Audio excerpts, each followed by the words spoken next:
Well, joining me now to discuss is Mick Mulvaney, former chief of staff to President Trump. Mick, it's great to have you here today. I want to get right into this language issue because you have at our southern border a physical, real, humanitarian crisis. We heard that word now from the administration, and yet here we are trying to expunge the word assimilation from the immigration debate. What's your reaction to that? Yeah, well, Brian, thanks very much for having me, and good afternoon to you. Control of the language has always been a big part of governing and of politics. It's not new. It's not going to stop here. George Orwell made quite a name for himself writing about this exact type of control of the language. Let's look at what's actually happening. It's always surprised me that the administration won't use the word crisis on the border. They dispatched the FEMA about 2 weeks ago. The E in FEMA is emergency. It's the Federal Emergency Management. So if it's not a crisis, is it an emergency? But more importantly, what difference does it make? It is what it is on the border, and it is a significant problem. They even have to admit that. The real question is, where's the news coverage on folks other than this network and your sister networks talking about what's actually happening on the border? Where are the picture of children in cages? They exist, by the way. We know they exist because they existed under the Obama administration. That things don't change that much from one administration to the next. So I'm a little disappointed myself about the focus on the language. While even language is important, it sort of provides the administration a diversion away from what is actually happening, and that's unfortunate. Mick, it seems insulting to me, actually, for those at the border who are daily trying to battle this crisis, who are struggling with resources, who are watching, what we're seeing on the screen right now. They're there watching that in action, and the guidance they're getting is how to write their emails. How would you feel if you're down on the border trying to handle this and you're getting guidance about how to change your emails? Yeah, well, I know exactly how I'd feel because this is the reality. It's politics over policy. We don't want to deal with the administration, current Biden administration does not want to deal with the issues they have created. They like to say it's seasonal. It's not. They like to say it's not that big a deal. It is. But instead of dealing with the substance, they'd rather sort of focus on how to talk about it. They're also sending messages, by the way, to folks who will help them defend themselves in the media. They're not illegal aliens. They're undocumented migrants. Why is that word important? Because migrant implies a certain legality. What it essentially says is, well, you're legal, you just don't have your legal documentation yet, but you will be legal in the future. That's a policy decision. They're afraid to talk about those types of things right now, so they focus on something that has really much to do about nothing in the short term, which is the language, and it's probably not anything new in Washington, D.C.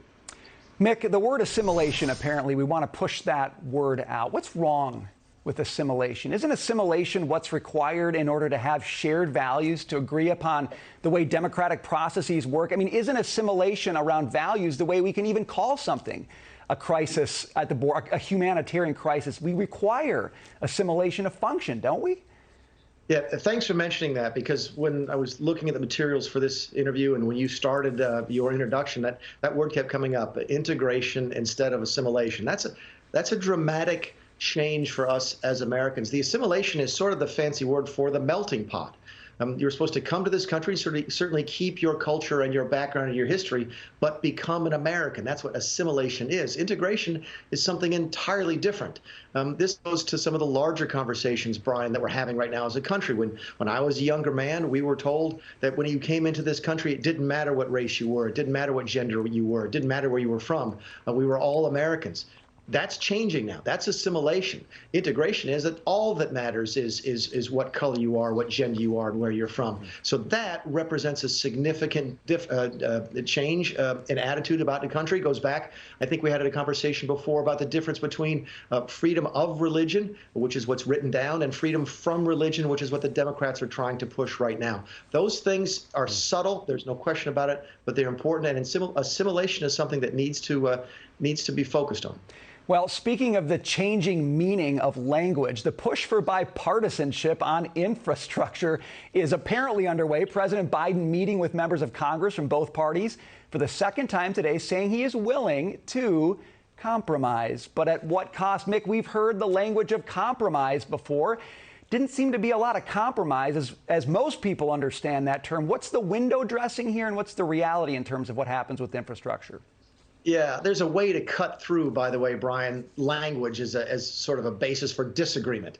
And that's to ignore what people say and focus instead on what they do. So what will this infrastructure bill look like? Will it be traditional infrastructure, roads, bridges, broadband, and the like? Or will it be that plus elderly care, child care, anything that supports the economy, which is the language that the Democrats are using now, which includes, by the way, I think, Social Security and Medicare, at least in that definition. If the bill is everything under the sun, then it's not bipartisan. If there really is interest in a bipartisan agreement, that can be had. The Republicans have already put down a marker, I think, of either $650 or $850 billion of traditional real infrastructure. And if President Biden wants to follow through on that promise, that he would be a healing agent, that he would seek bipartisanship, that deal is on the table for them to have. So let's see what the administration does, because that will speak volumes compared to what they're actually saying. So, Mick, here's my concern about how this plays out. Maybe you get a smaller infrastructure deal in that range, $500 billion, $600 billion, and you get some Republicans on it. But doesn't everything else just come in the next reconciliation bill that passes in party lines? In other words, we're just taking some things out of one bucket, putting them into another. At the end of the day, we still spend $4 trillion and taxes go up to pay for some of it. Is that the end game here? Yeah, maybe. Let me push back a little bit on that. Number one, it's always good to have honest debate. And if you're going to pass what you call an infrastructure bill, then you should have an honest debate about whether or not it's really infrastructure. So there's something that runs against the grain of American politics and just the sense of what's right when you force elderly care into an infrastructure bill. So separating them out is good in and of itself because it focuses that honest debate on the issues. As to the other issue about, and I'm sorry, Brian, I do this all the time. What was your second point? Goodness gracious.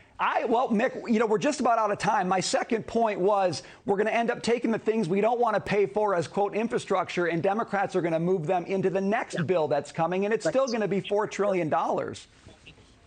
Very briefly, keep in mind there have been some small changes in reconciliation. It hasn't fundamentally changed it yet. You still have things like the Byrd rule just because, the Byrd rule, just because the parliamentarian said you can use reconciliation more than once doesn't mean you can use it for everything. So while it was a dramatic development, it's not the end of the reconciliation process that we know before. So I think it's a little quick to jump to the conclusion that everything in the future will be reconcilable, and that's how you get around the filibuster without getting rid of the filibuster. It seems we're in this world where we want to stretch everything way beyond their traditional meaning, but the phrase you used was honest debate. Mick, I hope we get more of that. So good to have your thoughts. Thanks for being here today. Thanks, Brian.